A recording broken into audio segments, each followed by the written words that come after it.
Okay. So now there is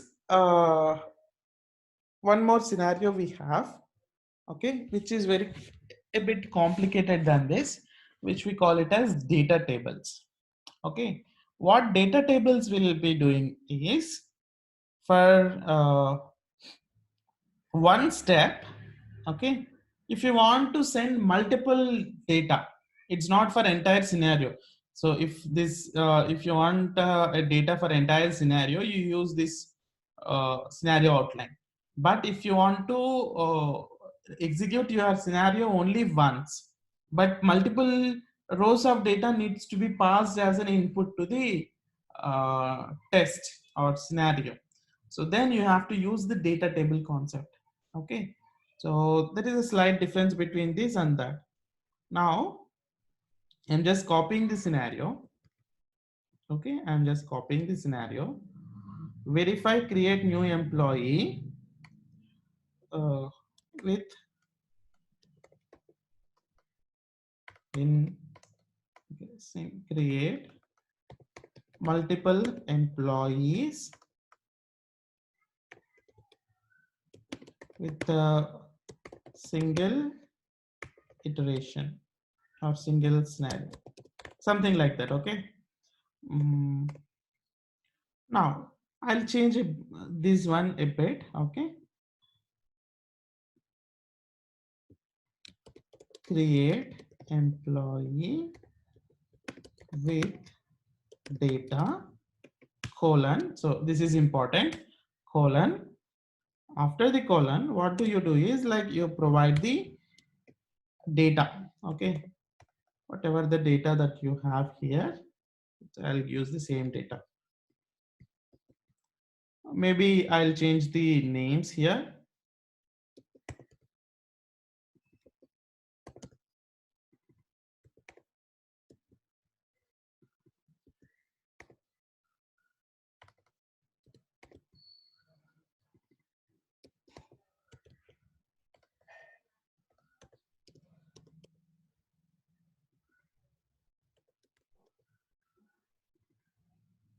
Okay, so I'll use 3 or 4.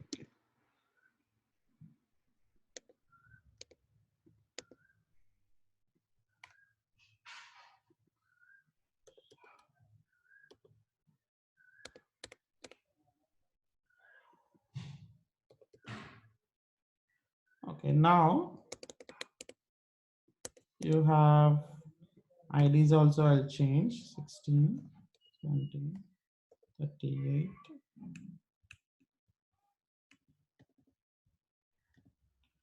49.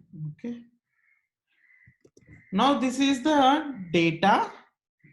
Okay, this is the data which you have to send for this step. Okay, this is not for entire all the steps.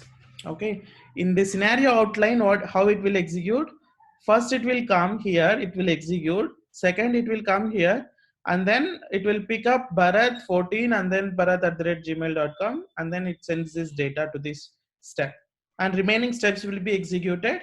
Once it is done, and second it will come again, and in the second line it will take the second row and then executes. Here only one scenario will be executed, and first this statement will be executed, second this statement is executed. While executing this statement, the data will be read from here. Okay, the data will be read from here, and then all the data will be processed internally, and once it is done, whatever you want to do, it goes to the next statements and executes the remaining and completes it. Okay, that is the difference. Now this data, this table should be in the same after the step definition. Okay, it should not be the at the end. Okay, after this step definition only you have to have this table, and you should have this colon. That is better to have this.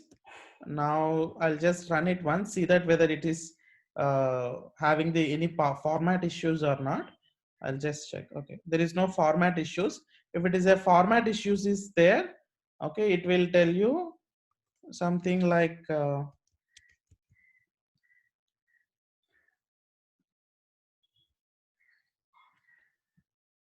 okay, So it was telling something else, like there is a feature file format issue.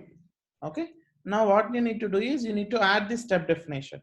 So how do you add this step definition? So you when you run it, you get this data code, right? I'll just copy paste it and then I'll explain it to you.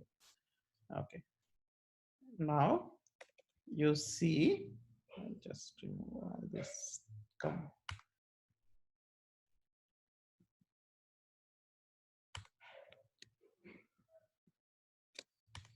Okay, now create employee with the data. So create employee with data, you have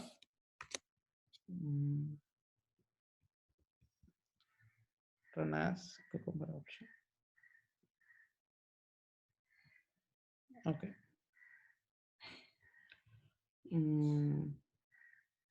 Fine. So you have this, right? Create employee with data. You write that here, create employee with data. That is the first step. And when it is this table, okay. So if it is this one, you read it as a string. If this is the one, like you read it as an integer. Now you have to read this table, right?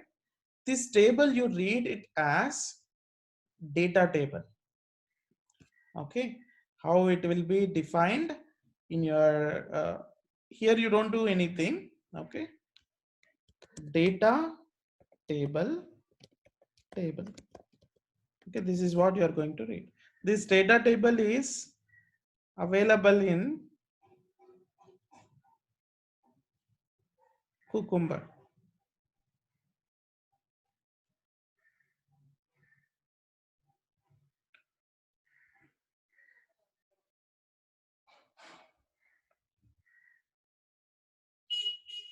Okay, so just now, yeah, io.cucumber.data table. You can write, you don't need to write this. What you can do is simply io.cucumber.data table that you can import. So D and T are capitals. I think I've given the small t. Now data table we have. So from this data table, you have to read the data.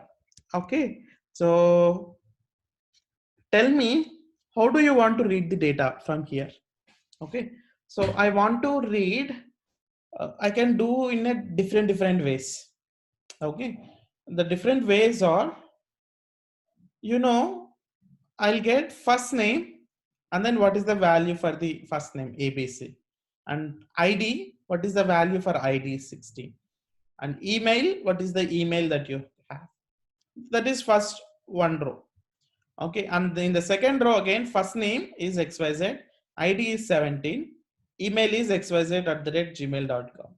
Okay, that is the second row. Third row will be the same. Okay, that means I have a key first name and a value ABC. If I want to tell you in a JSON format, this table can be converted something like this. Okay. Uh, this is the JSON. Okay. This JSON has, let's say, colon. What is the one? First one, first name. Okay, is ABC.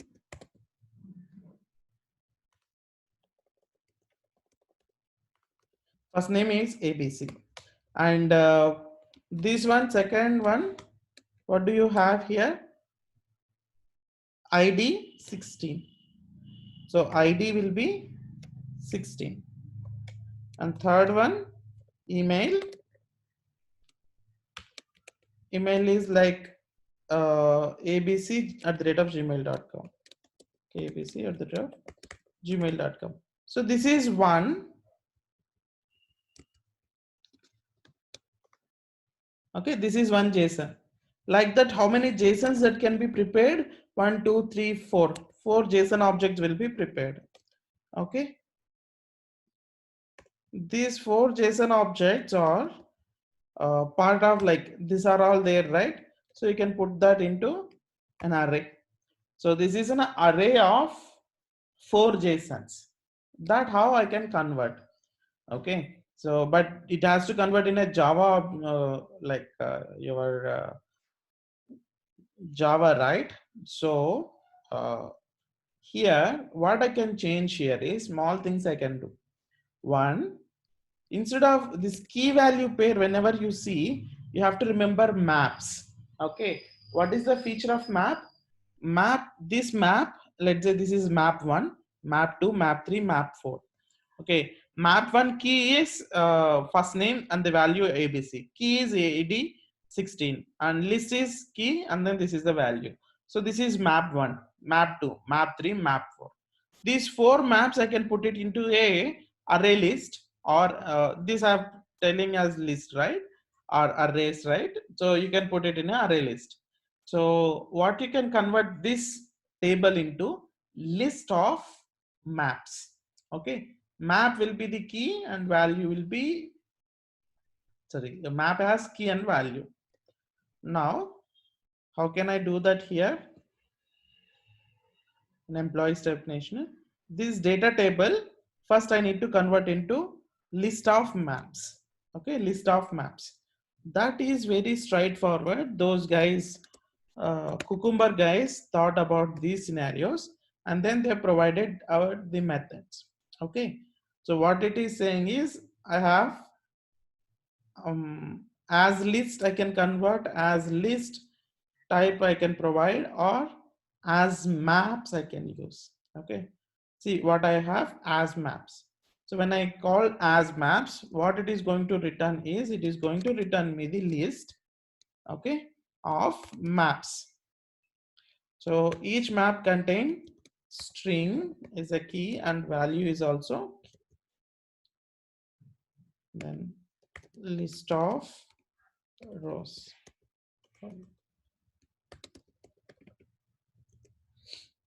That's how you convert into your table into Java object. From this object you can read. So how do you read from a list? You do the for each loop. Okay, so when you do the for each loop, map for each value, map will one map will become. So how do you read a map? Okay, so map will be read. So first you have to get map dot as key set. I think you remember like reading the map. So map will read a string. Okay, so because this map is having a key as string, right? And then map not map two. This is like a key map dot get. If you provide the key, you're going to get the value string value. And now I'm going to print key value so that you will understand how the data has been converted and came here. Okay, so key hyphen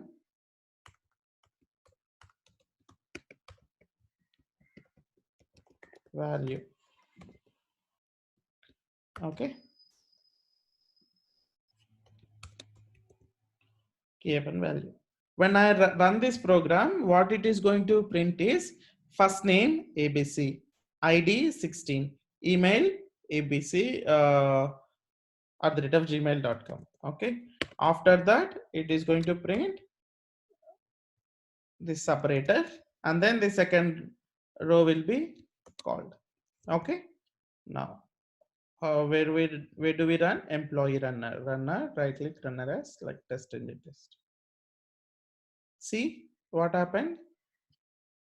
First set of data, second set of data, third set of data, and fourth set of data. So this has been read automatically without much code. You are able to read the table format from your feature file. So this is the advantage of Cucumber. So this concept we call it as data table. Okay, any questions here?